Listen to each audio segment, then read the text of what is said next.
primeira coisa que a gente precisa lembrar é que a aposta sempre foi um mecanismo muito desafiador para a psique humana. A segunda coisa é que a exploração comercial da aposta pode tornar isso particularmente problemático. O contexto social modula esse comportamento e ajuda a regulá-lo, né? Algumas pessoas, ainda assim, mesmo em um contexto social, vão perder o controle sobre as apostas. Agora, quando você aposta direto do seu celular, não tem modulação social alguma. Ou seja, não tem restrição, não tem modulação e a pessoa vulnerável fica muito mais suscetível à perda de controle.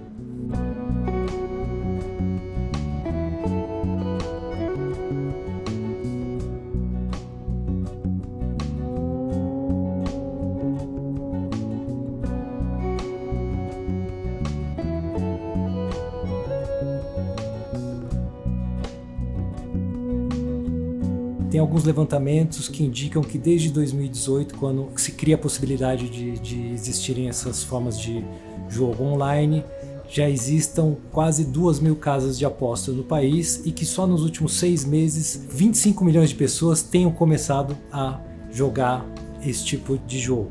Lógico que nem todo mundo que joga passa a ter problemas com eles, mas tem estudos, levantamentos internacionais que calculam que mais ou menos 9% das pessoas passam a enfrentar algum grau de problema ou financeiro ou social e 1,4% dos jogadores desenvolvem o que eles chamam de transtorno do jogo.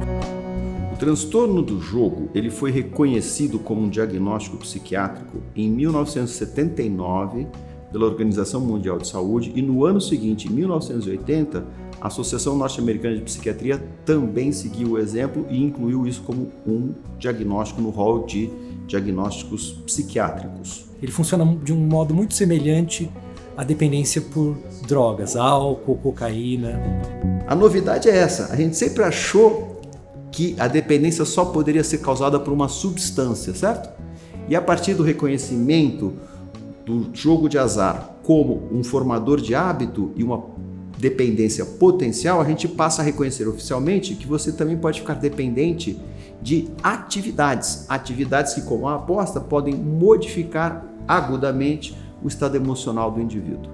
São pessoas que jogam repetidamente, embora elas tenham prejuízos financeiros altíssimos, problemas familiares, sociais, perdem empregos. Calcula-se que metade das pessoas que têm transtorno do jogo vão praticamente destruir suas próprias vidas. Quando você tem uma dependência química, além do fator dependência propriamente dito, tem uma coisa que acontece que é a agressão química da substância ao cérebro. E o jogo arrasa com a vida da pessoa, arrasa com os laços sociais, arrasa com a finança, mas dentro do possível preserva o cérebro. Então o indivíduo tem um capital cerebral que a gente pode usar a favor dele e por isso que as taxas de recuperação, quando o tratamento apropriado e especializado é entregue, costuma funcionar bem. A gente traz uma linha do tempo desses jogos no Brasil e traz, por exemplo, a história do jogo do bicho, que foi criado no final do século XIX, num zoológico no Rio de Janeiro. Foi proibido cerca de 3 anos depois, só que o jogo se espalhou pela cidade primeiro, né, e depois pelo Brasil. A época de ouro dos cassinos do Brasil é nos anos 30 e 1940. E em 1946 teve a proibição dos cassinos no Brasil e dos jogos também. É uma legislação muito ambígua nesse ponto, que ela vai refletindo os interesses do governo, e aí proíbe de um lado, depois libera de outro. E o capítulo final é essa história de 2018, quando o governo federal libera esse tipo de aposta esportiva online. De 2018 até 2023, até dezembro de 2023, foi uma terra de ninguém. Não teve uma regulamentação desses jogos no Brasil.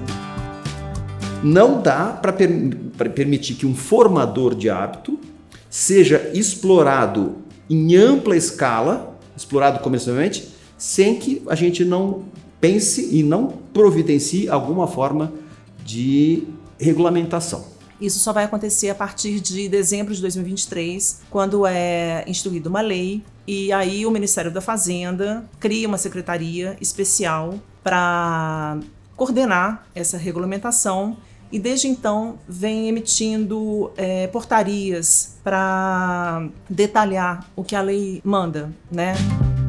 Infelizmente, essa que vai entrar agora está muito mais preocupada em regulamentar as questões financeiras do que as questões de saúde. Veja bem, não é só que eu estou expondo adulto maior de idade vulnerável, eu estou expondo a divulgação desse produto para pessoas menores de idade, que são, por definição, vulneráveis porque têm um cérebro imaturo. Esse cérebro, em contato com formadores de hábito, entre eles a aposta, tem uma chance muito maior de desenvolver uma dependência grave. Então tem uma série de regras que essas casas de aposta elas vão precisar seguir para funcionar no Brasil, e essa lei começa a valer a partir de 1º de janeiro de 2025. E aí, por último, então, dentro dessa regulamentação, é muito importante que uma fatia significativa do que é arrecadado com os jogos de azar precisam ser destinados para o Sistema Único de Saúde. O transtorno do jogo não é coberto pelo tratamento hoje, não porque as pessoas não se disponham, mas porque a rede não está preparada e os profissionais do Sistema Único de Saúde ainda não foram treinados para isso. Isso vai custar dinheiro, e esse dinheiro tem que vir da própria atividade que gera esse tipo de problema. Na reportagem a gente ainda traz um quadro com 9 sinais de alarme aos quais a pessoa que joga deve prestar atenção.